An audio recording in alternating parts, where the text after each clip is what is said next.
আপনারা কি গাড়িতে আসলেন? কি হয়েছে ঘটনাটা? ঘটনাটা আমরা বাইকের কথা আসবো তো টাইমিং আছে ওই টাইমিংটা আয়েছে না আমরা গাড়ি সেম টাইমিংটা আয়েছে না আমরা দেখতেছি তাই নাই যে ভদ্রলোকটা দেখতেছে তো দেখে আমরাও যাইতেছি যে যেহেতু তাই নাই দেখতেছে আমরাও যাইতেছি হঠাৎ করে আয়া বসে না তারা কিসে আসলো? সাইকেল বাইসাইকেলে। আর আপনারা গাড়িতে? এটা কার গাড়ি এটা? যেন এডিসি তোমার গাড়ি আচ্ছা, মানে কোন জায়গার এমডিসি? এডিসি না তোমার তো আপনারা কোন জায়গা থেকে কোন জায়গায় যেতেছিলেন? আমরা শৈলেন্দ্র যাইতেছি এডিসি থেকে শৈলেন্দ্র যাইতেছি আপনারা কি দ্রুত গতিতে আসলেন? না দ্রুত গতিতে আসবো হঠাৎ টাইমিং তো হঠাৎ করে সামনে আয়া হচ্ছে তো আমরাও ব্রেক করছে তো তারাও হঠাৎ আয়া হচ্ছে জানি না টাইমটা একটু বয়স্ক মানে তো এখন ট্রিটমেন্ট?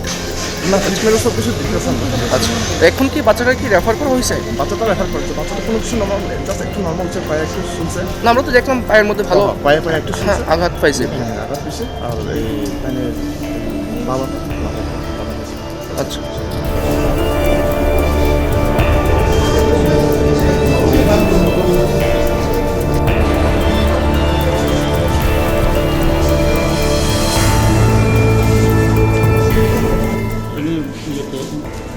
কুমারটা দিকে যাচ্ছিল তো পয়চমুলতে এসে আমরাও ঠিক সোজা তেলেঙ্গানার দিকে যাচ্ছিল উনিও ঠিক ওই এটা বাইপাস তো বাইপাসে খয় দিকে ওই রাস্তা থেকে মোড় নিতে গিয়া আমার গাড়ির সঙ্গে উনি ধাক্কা লেগেছে ধাক্কা বলতে উনি গ্লাস মেরে তো উনার মাথা লেগেছে আর বাচ্চার পরে কিছু শুলে গিয়ে মানে কিছু ইয়েটা চামড়াটা শুলে গেছে বাচ্চা ছিল স্কুল থেকে আসছিল বোধ হয় তো আমি এর জন্য সম্পূর্ণ ট্রাফিককে দায়ী করছি ট্রাফিকরা যদি অ্যালার্ট থাকতো আজকে এই কথা ছিল না খুবই দুর্ভাগ্যজনক। আপনারা কোন জায়গা থেকে কোন জায়গায় যাচ্ছিলেন স্যার? আমরা আগরতলা থেকে কুমারঘাটে যাচ্ছিলাম তো ওইখানে এই ঘটনাটা ঘটলো আর কি আমি সঙ্গে সঙ্গে ওনাকে এনে বাচ্চাকে এনে আমি হাসপাতালে আসলাম ওনার চিকিৎসা চলছে এখন প্রয়োজনে এখন জিবিতে নিয়ে যাওয়া হবে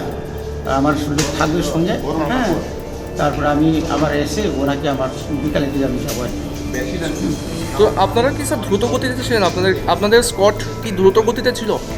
এত দ্রুত ছিল না তো নাহলে তো আরও বিপদ পড়তো চেষ্টা করছে ব্রেক করতে চেষ্টা করছে উনিও সোজা চলে গেছেন জায়গা এমন অবস্থা কারণ আমরা রাস্তা দিকে আমরা কোন জায়গায় হয়েছিল স্যার ঘটনাটা? এই তো খুব হয়েছে মানে গাড়ি রেডি গাড়ি